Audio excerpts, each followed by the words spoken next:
Almost a year after Super Typhoon Yolanda wreaked havoc in central Visayas, survivors are still struggling to rebuild their lives. Thousands are still staying in makeshift tents and temporary shelters. And while the government has yet to fulfill a commitment to give them permanent homes, victims are not giving up hope. Anjo Alimario filed this report. Less than 20 days from today, the whole country will remember those who perished from the onslaught of Yolanda. And for survivors like Josefina Duran, a year feels like forever. We met Josefina and her daughter Meljean one lunchtime in a tent in Barangay 89, Tacloban City. This is one of rare days when there is enough food to go around for her and her family. To say that life after Yolanda is difficult is perhaps an understatement.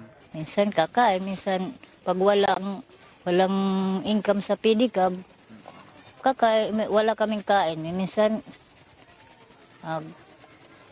pagkukuan mananagat. Minsan lang kaming kumain kung maghanap buhay. Kung hindi maghanap buhay, walang kain. Then there are those other provisions that are yet to come. Josefina is still banking on the government's promise of permanent housing. It's been too long a wait. Hindi pa man na dumarating, ewan ko kung kailan. Sabi nila, susunod na linggo, ewan ko sa kailan, sunod na linggo. Rowena Duran shares Josefina's wish for a new home, shelter that would prove they are really starting over. Still, Rowena remains hopeful with her family intact after a tragedy. Kahit naghihirap, inanuhan kaming kalamidad, tatayo kami, lalabang kami para sa pamilya sa mga anak namin. Tacloban City Mayor Alfred Romualdez admits the current setup of rebuilding leaves much to be desired pace-wise. And if it is building back better than the states after, then lives, more than structures, should get focus.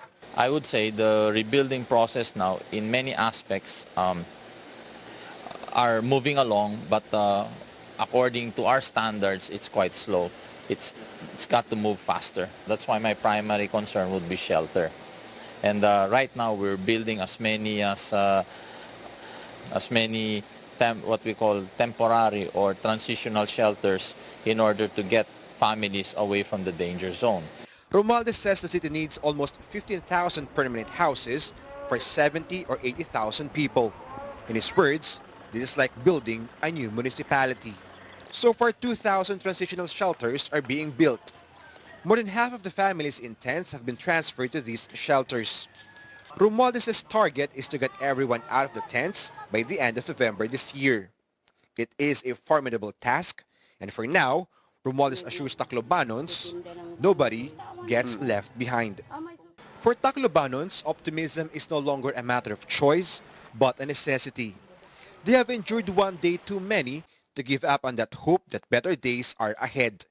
After all, they have been through a storm that went down as one of the worst in world history. They are more than survivors. Anjo Alimario, 9 News, Tacloban City.